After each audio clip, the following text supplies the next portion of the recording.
TechKnow is obviously a show about technology, modern cutting-edge technology at that. More often than not, however, we find that newfangled technologies don't solve problems that have been around for a rather long time. Unfortunately, due to the time constraints imposed by the format of the program, this historical perspective is sometimes lost to the keen blade of the editor's razor. And so we now present to you the final segment of this season, filled with phosphors and frame rates, optical sounds, and the story of how Tom Hanks invented the moment magnitude scale for measuring earthquakes. This is TechKnow Trivia.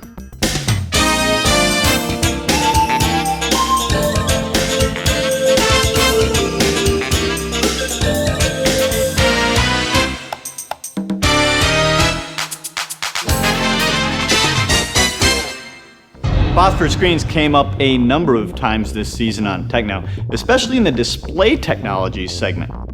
The only display technology that didn't rely on phosphors was the now dominant LCD panels we find in camcorder viewfinders, laptop computer monitors, and increasingly in large direct-view living room televisions. But that's not entirely true, is it? Since the light source behind an LCD panel is, of course, a bright, white, phosphor-based fluorescent tube. As mentioned in episode 302, the bell, or 1/10 of a bell, the decibel, is a unit of measure that's useful for lots of things besides audio energy. For example, the units of the original Richter scale are expressed in bells. An earthquake that measures 7.6 on the Richter scale is really a temblor that measures 7.6 bells on the Richter scale. Incidentally, while the Richter scale is still popularly used and is useful for measuring the relative strength of earthquakes, the newer moment magnitude scale is a more reliable and accurate measure.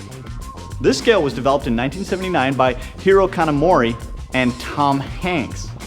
Okay, not that Tom Hanks, but the moment magnitude scale is still a base 10 logarithmic scale, and the bell can still be used as the unspoken unit. Thomas Edison felt that the frame rate for motion pictures should be 46 frames per second, and that anything less would be annoying. Of course, modern movies use a 24 frame per second rate that seems to work well enough, but it's a bit of a myth that this is the minimum rate needed for persistence of vision issues to kick in and create the illusion of motion.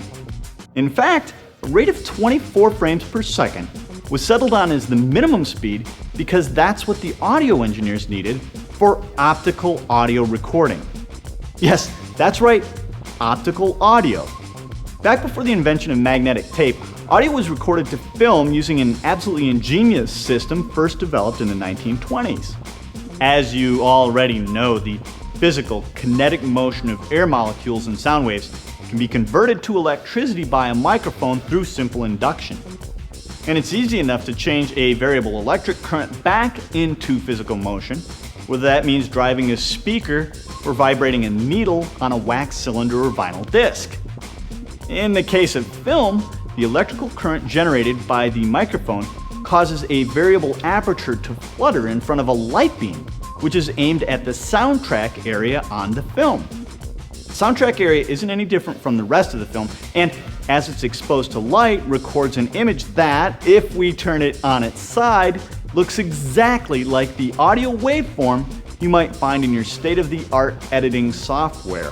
This particular example we're looking at here is variable area recording, where the width of the track encodes the audio. Another technique uses differences in brightness for variable density recording. Either way, playback is accomplished by reversing the process, shining a light through the film print and detecting the variations using a photoelectric cell.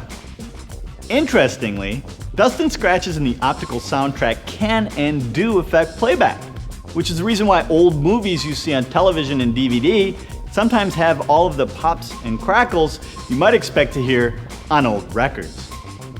If you've watched more than one episode of TechKnow, I'm sure that you've noticed that while the show is ostensibly about technology, I often have a slightly skeptical spin on the subject. Here's why.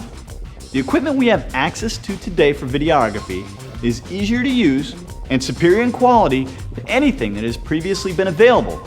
And yet we spend an inordinate amount of time worrying about choosing between technologies that ultimately don't matter. Check this out. This is TechKnow on a $1,000 consumer camera. This is TechKnow on a $5,000 camera. And this is TechKnow on a $50,000 camera. Now, don't get me wrong, there's a huge difference between the quality of video coming out of these three cameras. But does it matter that much for this application at the resolutions you are viewing right now? Understandably, the most common questions we get here at DJTV are technical ones. What cameras are you shooting with? How are you performing such clean chroma keys? What compression are you using? These are very good questions, and in many ways they're also the easiest to answer. The truth, however, is that DJTV is about a lot more than technology. It's hours spent on lighting and sets, 20 minutes worth of professional makeup for every segment, repeated rehearsals, careful editing, clever animations, color correction on every frame, and honestly, a whole lot of time and effort. I wish there were magical technological shortcuts to this whole process, but there aren't. Sure, Wolfgang Amadeus could have benefited from a little modern medicine. But would a Mac have made Mozart's music move us more profoundly? Remember, there are no technical solutions to your artistic problems, so don't let technology get in the way of your creativity.